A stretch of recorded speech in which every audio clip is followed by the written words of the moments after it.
Hi, welcome to HowtoDandD. My name is Fred Wheeler and today I want to talk about Dungeons & Dragons 5e. But the topic for today actually is not so much just generic stuff.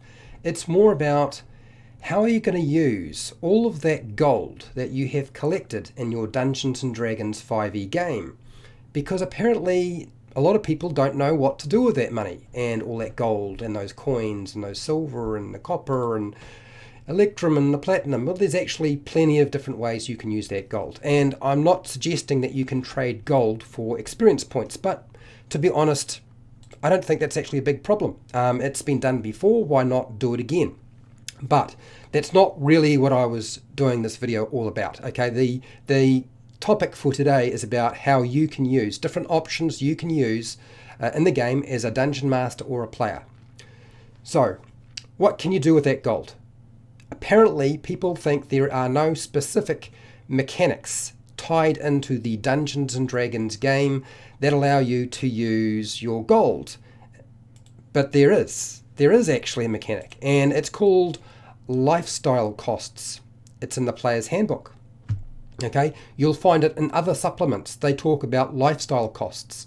So that's something that will actually chew up the money. It's actually there. It's specifically designed for that very, very purpose so that you can decide sort of how you will spend your hard-earned cash. Now, fair enough, as you level up and you get more and more gold and coins and so forth and more wealth, then lifestyle costs kind of going to get sort of supplemented by the fact that you will still accrue more wealth than you can possibly spend, apparently. Well, that's what they have downtime activities for. And my gosh, there are a lot of different downtime activities. So when people say they don't know what to do with their gold, I've got nothing I can use it for, I really feel like that is a lot of nonsense, honestly, because there's plenty of options available to you. I'm not going to go through all of the downtime options because there are multiple books put out that talk about downtime. Unearthed Arcana, they put out additional downtime activities in the Unearthed Arcana. And they release downtime activities in the new books they publish. All of which, to a large degree, I'm going to be talking about right now. I can tell you right now that I've seen more than a few players gamble away all of their player characters' money. And they've been quite happy to do that, and it's been perfectly fine.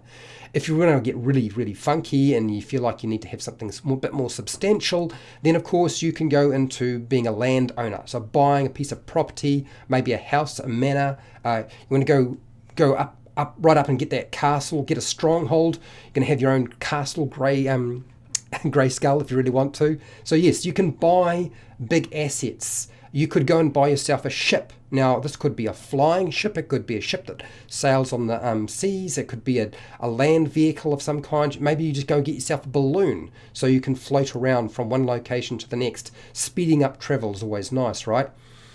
And of course, you've got to maintain the capital asset. It's going to have a cost to it. So keeping a castle functioning. There's all of the additional crew and services and people that you need to hire to run that particular place. So if you've got a house or a castle or a stronghold or a ship, there's a crew to pay. So there's lots of ways of actually chewing up and using up all of that hard-earned cash that you thought you couldn't do anything with. Look, as a dungeon master, you can absolutely decide, well, if they're going to carry around lots and lots of gold and treasure and gems and various other coins, I'm going to steal it. Why not? Now, you can have thieves steal it. You can have the ruler tax them. Now, these are one of those options that players really don't like. But taxation, you might be able to sell that idea. Although it's not the sort of thing, even though it makes a lot of sense, that people want to have integrated into their fantasy world, so they try to get away from the real world. But certainly an option for getting rid of that hard-earned cash. Let's get real. Most player characters are going to spend a lot of time in the tavern. So boozing it up, drinking, all of that money away. I've got a friend right now who plays a character and does exactly that. All of their money goes into just drinking constantly. It's just a standing joke, basically, in our group. Now, here's the one that a lot of people really get upset about because I think it's the one that they assume should be there in Dungeons and Dragons 5e, and it's not necessarily been built in hardwired into the game like it had been in Dungeons and Dragons 4e or 3.5 or version 3, and that is the sale or purchase of magic items, the magic item store or something like that. Now, I can totally understand that. Dungeon Master feeling like, Dungeons and Dragons 5 is supposed to make magic items feel rare and special, and I don't want people to be able to trade or buy and upgrade their magic items by just going down to the local store and buying something else. Totally understand that. But when it comes to magic item shops, you don't have to have permanent magic items. What I did is I tried that. It worked all right for a little while for me, and then what I did is I twisted it a little bit and decided, okay, but consumable magic items, those are sorts of things that can only be used once, and they have a function, and if I put a high enough price on them, I'm still chewing away and eating away at the player's character's money, which is good, okay? Now, if you don't want to make it open to the public, so you don't want it something that's sort of out in the open, you can just walk down the street and go to a shop and buy consumable magic items, then I totally understand. Then build a black market. The price is now tripled or quadrupled. So everything becomes vastly more expensive. Maybe the only way you can actually purchase magic items or sell a magic item is through a private auction with those people with the money to be able to afford to do that. Trading in magic items might be actually quite a difficult process and require knowing the right people to actually achieve that. Now, all of that being said, you don't have to use it. You can ignore the concept of trading and purchasing magic items to get rid of gold value and silver and copper and so forth. What about going with a different tact? And that is, don't they have horses or mounts of some kind? Will they not want to upgrade from the mount they had? Maybe if they're not upgrading their mount, maybe they want to get rid of the mount because it's gotten old or their mount perished, and yet the umpteenth fireball that the dungeon master threw at them causing the party to get seriously injured, but all of their mounts have all died and been burnt alive. So yes, you can use your money to buy an additional mount, an upgrade, or possibly just replace an existing one. So using all of these all together is going to work a lot better. What about, let's run a business. I, as a player, I could run a business and actually have it tied into my character. It makes a lot of sense. Something like running a tavern. Why not? Spend so much time in the tavern already. Why not own a tavern? Pay the employees. Try to bring in money from that. A shop that sells something. Maybe there's some sort of skill. Maybe you supply herbs, spices. Maybe you create something yourself. Maybe you write books. Who knows? Maybe you have your own farm or ranch. You could have a blacksmith. If you've got skills in that area, maybe you set up a business and have some people running that business for you, and you come in and, of course, oversee it when you're not adventuring. What about you provide your magical services to somebody, or you hire people to do that because you see that there's a hole in the market, an opening that you can create and cash in on. Or from all of those adventures you've had, all those monsters you've slayed, all those things you've explored, all of the statues and tablets and strange artifacts you've brought back, you can open up your own museum. Now people can see what you used to do and what you've brought back from your adventuring expeditions. Sounds kind of cool to me, if you ask me. I thought that was quite a good idea. What about, let's go with bribing. Look, when it comes to getting information and escaping from somebody who's vastly more powerful than you, or you need to get yourself into a secret or private location you can't normally access, then your money is going to get chewed up bribing. I remember trying to cross a bridge and we got into a lot of trouble. One of the players said, look, we want to get across. How much for you to leave us alone so we can cross the bridge so we don't have to engage in another battle? And the price was 1,000 gold pieces. Now, we made jokes about the whole thing for quite a long time, but still, we got across the bridge and fortunately nobody died. There's no way we could have fought the individuals who were guarding the bridge, and there was no easy way to get around, so really crossing a bridge and paying them off was really the only way we could achieve that as a goal. And we needed to get across that bridge. It was pretty important. So yes, and maybe you need to get into a masquerade party or see the king, and the king's not going to see you. You've got to pay all the underlings underneath the king to actually access the king. Or the queen. Could be any kind of monarchy you like. What about paying for services? There are so many different services that you could access. Now, not just the mundane, everyday services that I'm talking about. I mean high value services like healing or removing curses and diseases. Now, a lot of your characters will already be able to do that, so I understand if that doesn't seem to be like a sensible thing, but something like raising the dead or reincarnate or true resurrection, these are all things that could well be really important, and the players' characters might not have access to given their situation, but they have the money to be able to achieve that, provided there's somebody who can sell that service. So don't forget, paying for services is another good way.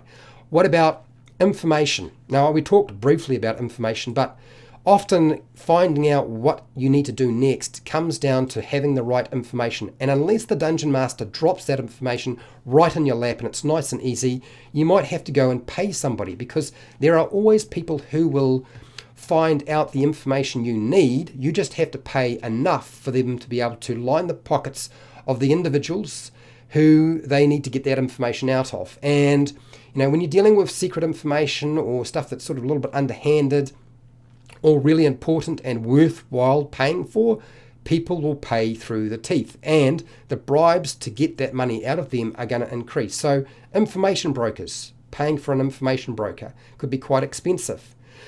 Crafting magic items. Now, I'm not so much of a fan of crafting magic items nowadays. I've certainly done it in my Dungeons & Dragons 5e games, but crafting magic items takes a lot of time. Not only does it take a lot of time, it's expensive. It's very, very expensive. And if you can't find the time to do it yourself, but you are able to find some people who are able to do it for you, you might find that you need to have them enlisted for up to half a year or a year working on a particular project for you, and therefore that's quite an expensive process, even if you don't have your own downtime to actually achieve it yourself.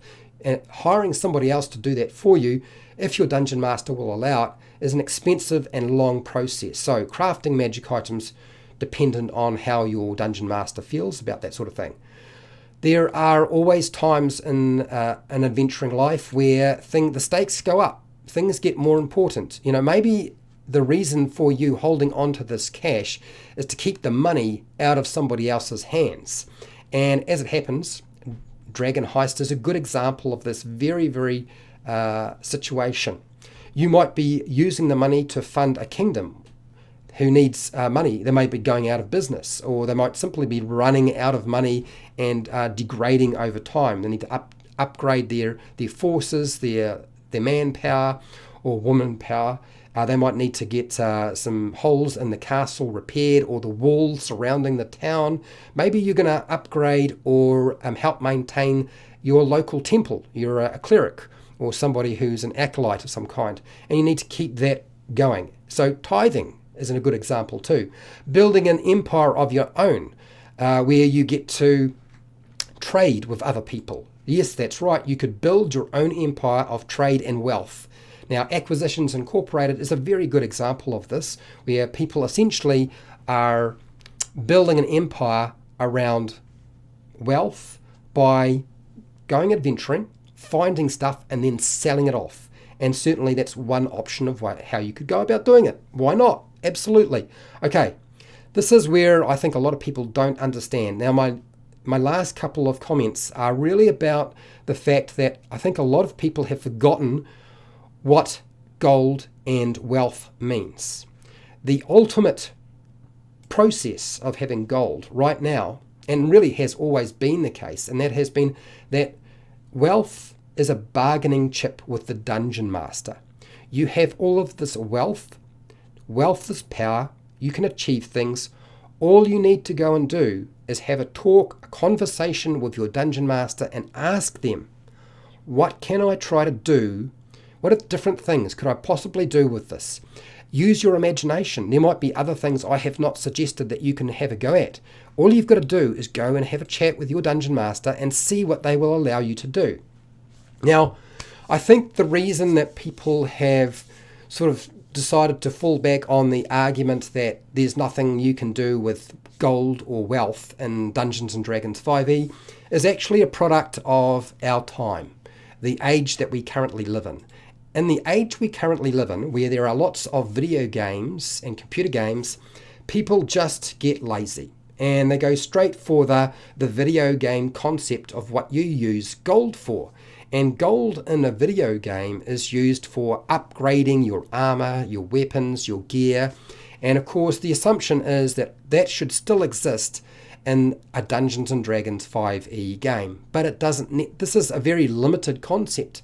Remember, when it comes to a video game, being able to use your wealth and your money and your gold for other things outside of that is actually very, very difficult for them to sort of figure out how it would work.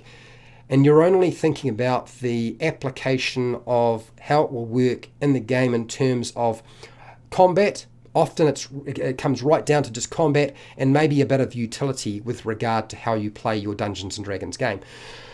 So I do feel to a large extent a lot of this comes down to just being a little bit lazy at times. But I know that it is a product of our time, the age we are in, and the fact that so many people play video games, and Dungeons and Dragons is not their first sort of dip.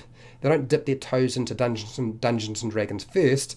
They dip their toes into video games, and then they often come into playing something like Dungeons and Dragons at a later date. Okay, so I have hundreds of videos with advice for players and dungeon masters on Dungeons and Dragons and Dungeons and Dragons 5e, which you are welcome to go and check out if you feel like. I have a Patreon page where you can support the channel, so I keep doing videos like this. I have affiliate links to the book depository and Amazon where you can buy stuff online. And all of those, I've got international links now, so you should be able to access just about anybody in the world. Make sure to share, like, and subscribe. Hit the bell button to be notified when I go live and when I publish new videos, and that does happen. Live streams do go unlisted. They don't stay up forever. Now, what I want to say in terms of the rest of this is you are welcome to ask questions from me. You can use the comments section to ask questions. I live stream so much, so my suggestion to you is use the live streams. When I'm live streaming, come and ask me. You can ask me any question you like. And hey, till next time, keep rolling those 20s.